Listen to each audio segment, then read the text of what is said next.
नमस्कार। अच्छा, कभी ऐसा हुआ है कि किसी चीज का नाम इतना बड़ा हो जाए कि वो अपनी पूरी कैटेगरी की ही पहचान बन जाए? भाई, भारत में एक स्कूटर ने बिल्कुल यही कर दिखाया है। आज हम बात करेंगे होंडा एक्टिवा की, उसकी जबरदस्त कहानी की। तो चलिए शुरू करते हैं। और ये कोई मजाक नहीं है, ये मार्केटिंग की दुनिया की सच्चाई है। एक्टिवा का नाम स्कूटर का दूसरा नाम बन गया है। मतलब ये वो चीज है जिसका सपना हर ब्रांड देखता है।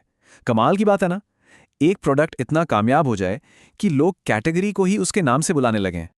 हाँ, सही सुना। 3 करोड़ से भी ज्यादा यूनिट्स। ये सिर्फ एक नंबर नहीं है, ये अपने आप में एक फिनोमिनन है, एक घटना है। और यही आंकड़ा हमें सबसे बड़े सवाल पर ले आता है कि आखिर होंडा ने ये कर कैसे दिखाया। देखिए, किसी भी हीरो की कहानी को समझने के लिए ना, उसके आने से पहले का माहौल जानना बहुत जरूरी होता है। तो एक्टिवा की कहानी समझने के लिए चलिए थोड़ा टाइम में पीछे चलते हैं और देखते हैं कि साल 2001 से पहले भारत का टू व्हीलर मार्केट आखिर था कैसा। वो दौर था बजाज चेतक का, हमारा बजाज वाला दौर। ये स्कूटर लगभग हर घर का हिस्सा था। लेकिन सच तो ये है कि ये काफ़ी भारी था, और इसका जो हैंड गियर वाला सिस्टम था वो हर किसी के बस की बात नहीं थी।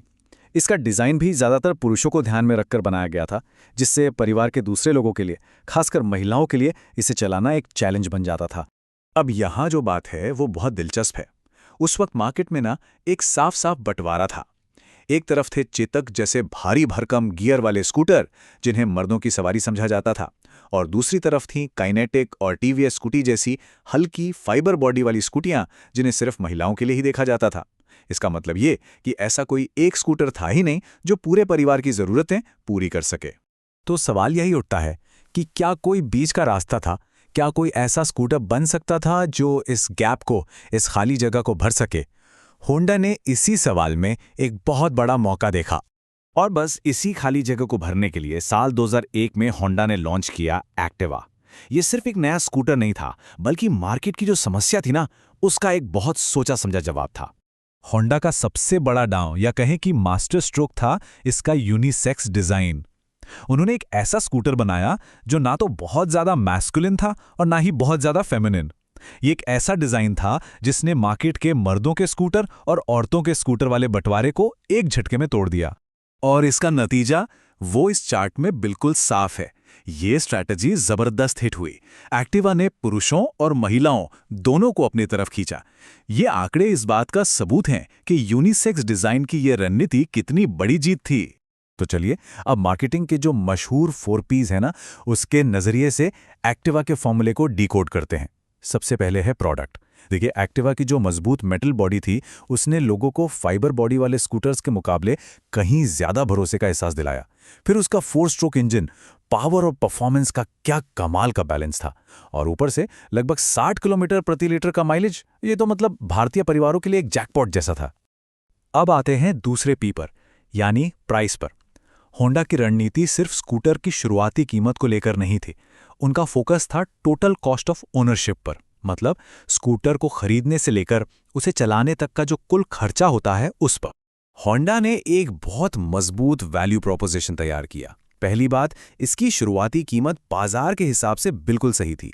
दूसरी, बेहतरीन माइलेज की वजह से रोज का पेट्रोल का खर्चा कम हो गया। और तीसरी चीज, इसकी लो मेंटेनेंस और जबरदस्त रिलायबिलिटी ने इसे एक लंबा चलने वाला भरोसेमंद साथी बना दिया। भारतीय मिडिल क्लास के लिए ये एक परफेक्ट पैकेज था। तो एक शानदार प्रोडक्ट बन गया, कीमत भी सही सेट हो गई। लेकिन अब इसे लोगों तक पहुंचाएं कैसे? यहां आता है तीसरा पी, प्लेस। 2010 में हीरो से अलग होने के बाद होंडा ने अपने डीलरशिप नेटवर्क को बढ़ाने के लिए एक बहुत ही अग्रेसिव स्ट्रैटेजी अपनाई। जरा इस चार्ट को देखिए। सिर्फ 4 सालों के अंदर होंडा ने अपनी डीलरशिप्स की संख्या 1200 से बढ़ाकर 7000 से भी ज्यादा कर दी। इस जबरदस्त फैलाव का नतीजा ये हुआ कि एक्टिवा बड़े शहरों से लेकर छोटे कस्बों और गांवों तक हर किसी की पहुंच में आ गया। और अब बात करते हैं आखिरी पी की, प्रमोशन। और यहां कहानी थोड़ी और दिलचस्प हो जाती है। सच तो यह है कि एक्टिवा का सबसे बड़ा प्रमोशन खुद उसके कॉम्पिटिटर्स ने ही कर दिया। जब दूसरे ब्रांड्स खुद को सिर्फ महिलाओं के स्कूटर के तौर पर दिखाते रहे, तो उन्होंने अनजाने में ही एक्टिवा की पूरे परिवार के लिए वाली इमेज को और भी ज्यादा मजबूत कर दिया। तो इस विनिंग फॉर्मूले का रिजल्ट क्या रहा? सेल्स में एक ऐसी ग्रोथ जिसकी शायद किसी ने उम्मीद भी नहीं की थी। आइए देखते हैं कि एक्टिवा ने 3 करोड़ का वो मैजिकल नंबर कैसे पार किया। ये टाइमलाइन एक्टिवा की जबरदस्त ग्रोथ की कहानी कहती है। सोचिए, पहले 1 करोड़ यूनिट्स बेचने में 15 साल लगे, लेकिन अगले 2 करोड़ यूनिट्स सिर्फ 8 साल में बिक गए। ये रफ्तार इस बात का सीधा सबूत है कि लोगों का भरोसा इस ब्रांड पर कितनी तेजी से बढ़ा। और फिर आया वो ऐतिहासिक लम्हा। अप्रैल 2014 में एक्टिवा ने भारत के बेताज बादशाह हीरो स्प्लेंडर को सेल्स में पीछे छोड़ दिया। ये सिर्फ एक आंकड़ा नहीं था, ये भारतीय कंज्यूमर की सोच में एक बहुत बड़े बदलाव का सिग्नल था। पहली बार एक स्कूटर ने बाइक को हराया था और ये साबित कर दिया था कि अब लोगों के लिए सुविधा और व्यावहारिकता पावर से ज्यादा मायने रखती है। और ये दबदबा आज भी कायम है। होंडा आज भी हर महीने 2 लाख से ज्यादा एक्टिवा यूनिट्स बेचता है, जो मार्केट पर इसकी मजबूत पकड़ को दिखाता है।